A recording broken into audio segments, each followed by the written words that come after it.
नमस्कार, लव for cooking चॅनलवर आपले सर्वांचे मनापासून स्वागत। तर आज आपण एक वेगळ्या पद्धतीत भरली तोंडलीची भाजी बनवणार आहोत।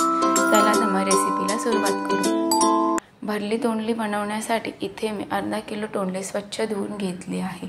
आता ही तोंडली मी कुकरमध्ये घालून 2 शिट्ट्या देऊन शिजवून घेणार आहे, म्हणजे भाजी बनवायला आपल्याला जास्त वेळ लागणार नाही। पाणी जास्त घालायचे नाही, फक्त अर्धा ते 1 कप पाणी घालायचे आहे। तोंडली जर बारीक व छोटी असेल तर फक्त 1 शिट्टी द्या।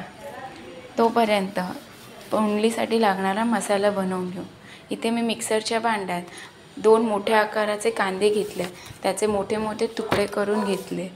त्यानंतर त्यात मी 20 ते 25 लसूणच्या पाकळ्या घातल्या, 3 ते 4 हिरव्या मिरच्या, 2 चमचे धणे मी मंद आचेवर हलके असे भाजून घेतले। त्यानंतर 1 चमचा आमचूर पावडर, अर्धा चमचा हळद आणि चवीनुसार मीठ घालून पाणी न घालता हे जाडसर वाटून घ्यायचे आहे। बघू शकता मसाला जाडसर असा वाटून घेतला आहे। इथे तोंडली पण शिजलेली आहे आणि मसाला पण तयार आहे। तर आता आपण तोंडली भरायला घेऊ।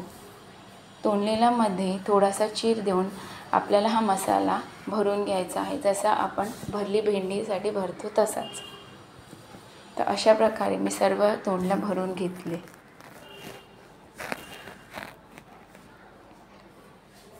तोंडली सर्व भरून झालेली आहे। आता एका कढईत 3 ते 4 चमचे तेल चांगलं गरम करून घ्यायचे आहे।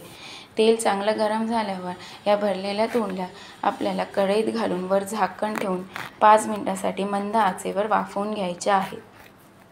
5 मिनिटं झालेले आहे, बघू शकता चांगली वाफ आलेली आहे।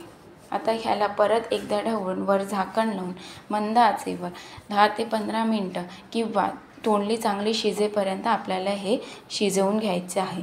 मध्ये मध्ये तोंडली हलवून घ्या, म्हणजे ती खाली कढईला लागणार नाही।